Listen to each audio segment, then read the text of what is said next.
कभी किसी के साथ यूं अकेले बैठे हो? उसने मुझसे पूछा। मैंने कहा, बैठा हूँ, लेकिन ये शाम कुछ अलग है। वो मुस्कुराई और पूछी, क्या अलग है? मैंने कहा, इस बार कोई जल्दी नहीं है, कोई दिखावा नहीं है, बस एक सुकून है। वो खिड़की के पास गई और धीरे से बोली, बस इस खिड़की से मैं तुम्हें रोज़ देखती हूँ, जब तुम किताबें पढ़ते हो या कभी यूं ही खड़े रहते हो। मैंने हल्का सा सिर हिलाया। बुरा लगता है? उसने मुझसे पूछा। मैंने कहा, नहीं, बुरा नहीं लगता, लेकिन मुझे हैरानी हुई। फिर वो एकदम पास आकर खड़ी हो गई। उसका चेहरा कुछ कह रहा था, लेकिन शब्द में नहीं। क्या तुम चाहोगे कि हम फिर मिलें?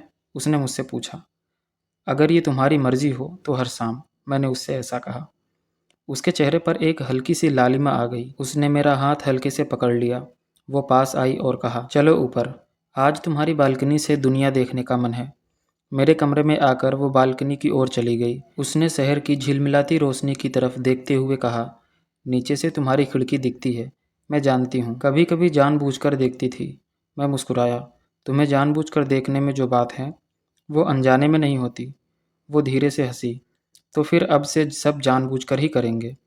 हमने बहुत देर तक बातें की, किताबों, फिल्मों, अकेलेपन और उम्मीदों की। उस दिन कुछ नहीं हुआ, लेकिन बहुत कुछ बदल सा गया। इसके बाद हमारी मुलाकातें रोज़ की बात हो गई। कभी वो ऊपर आ जाती तो कभी मैं नीचे चला जाता।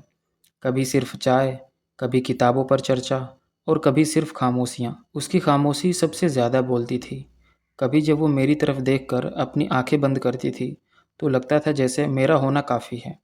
एक शाम वो आई और बोली, मनन, मुझे तुमसे प्यार नहीं चाहिए, सिर्फ एक कोना चाहिए जहाँ मैं सांस ले सकूं।